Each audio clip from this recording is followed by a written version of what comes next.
Weinberg, Health and Wellness Manager for Morrison and BJC. And I'm John Beck. I'm the Executive Chef for Morrison and BJC. And we're here today to help you have a healthy, happy holiday season. We know that this holiday you're going to be bombarded with all different kinds of less healthy foods, right? Absolutely. And most Americans gain between 5 and 10 pounds throughout the whole season. But I also know that that's not something we want to start our new year with, right? So I've got 3 tips for you. And the goal of the season is to maintain, don't gain, okay?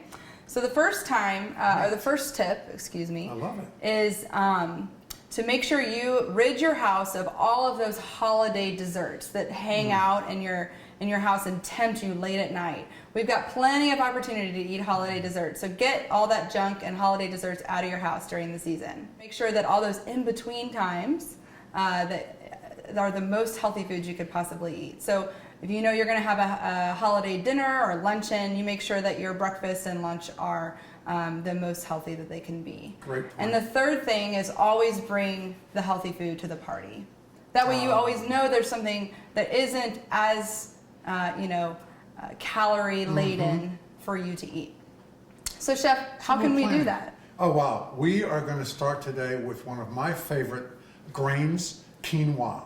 I am all over the quinoa. I'm on a mission to bring quinoa to the world, to the St. Louis area, not the world. So let's talk about quinoa. Where it comes from? It's an ancient, 5,000 years grain, old, right? By the Aztecs and the Mayans, who developed it and cultivated it, and now it's everywhere. And you're going to hear this word quinoa, quinoa, quinoa everywhere, and it is so diverse. So we're going to do a really great recipe for you today. And the other thing I want to point out is that you can find it in most of your grocery stores in your natural food section. If it's not near the rice and pasta, that's where you want to look.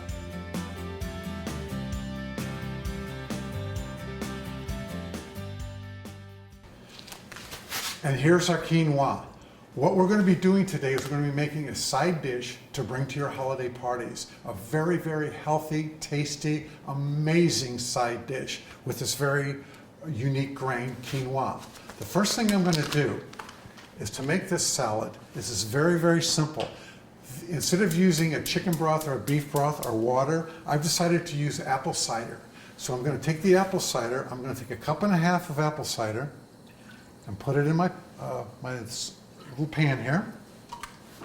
Then I'm going to bring that to a boil. This will take about 2 or 3 minutes to get it up to a good boil. Then I'm going to add 1 cup of our quinoa to that boiling stock here. And what's going to happen is that apple cider, that is going to pick up all of the flavors of the cider and bring it into that quinoa. So it's going to be infused with the flavor. It's going to really make it taste good. And you can use a vegetable stock if you wanted to, but for this particular dish, we're doing it for the holidays. So we want that appley, the walnutting. Yeah, for this season. In the summer, you could do it completely different. So once the quinoa is cooked, it takes 15 minutes. It works for me every time. It puffs up. It's 10 times easier to cook than rice. So once that is cooked, we're going to take it and we're going to chill it. We're going to chill it for about half an hour and get it nice and cold, and it's going to look like this when it's done. It's chilled, it's cooked, it's got a little bit of texture to it and crunch to it, and this is the base. So at this point, really anything you want to put in it, that's up to you. But we're doing this holiday recipe, so I am going to do cranberries, walnuts, and some fresh veggies and rosemary. It's going to be really, really good. And just a quick tip on chilling. Chilling can take a couple hours, but Chef always lays it flat on a sheet pan so that you have more surface area. Yes. And you're always, then it only takes about 30 minutes to chill, and you're not having to wait all of that time. Right. You wouldn't want to take it from this pot and then put it in the fridge. Right. That would take like forever to chill down. You want to lay it out on something just like you said. Thank you, that's a great point. And that's what we did, and it really took about 15 minutes to chill it down. So once we have our base here, I'm going to add our sun-dried cranberries. Make sure you use the dried cranberries and not the fresh cranberry. Fresh cranberries can be really tart. Yes, And we're gonna mix those really nicely in there. And then I thought for some color and some crunch, and I'm gonna add diced red peppers, a red bell pepper. We're gonna add a yellow pepper. And gonna mix that up real good. So colorful. I know, and that's one of the things that really pops. And anytime you bring something to the table that really looks good, it usually tastes good. Because people eat with their eyes. Of course they do. And you want to bring something, you come in the front door with this, forget about it. They're going to be all over you. Then I've got walnuts here because it's that season. Mix our walnuts in there. You could use almonds, you could use hazelnuts. Or if you have people that are allergic to nuts, you could just leave it out. Leave them out. Right. Once you get your quinoa cooked, it's up to you, whatever you want to put in it. I'm going to put some freshly diced carrots in here for that really good crunch. I love texture in my food. Especially because the quinoa, it's got that same texture as rice, so it's not as crunchy after you cook it. And so adding all these vegetables really gives you that nice mouthfeel. Absolutely. And since we are doing a kind of a sweet and savory, I'm going to add I've got a little diced red onion here, and that's going to give it a whole different flavor profile. So you're going to have the sweet, the salty. Now, could I use a white or a yellow onion? Oh, of course. I tend to find that when cooking with an onion, I like to use a white or a yellow. But when it's fresh and you're not cooking it, I prefer the sweetness of a red onion. So red onion's a little sweeter? It's a little sweeter when you're not cooking it.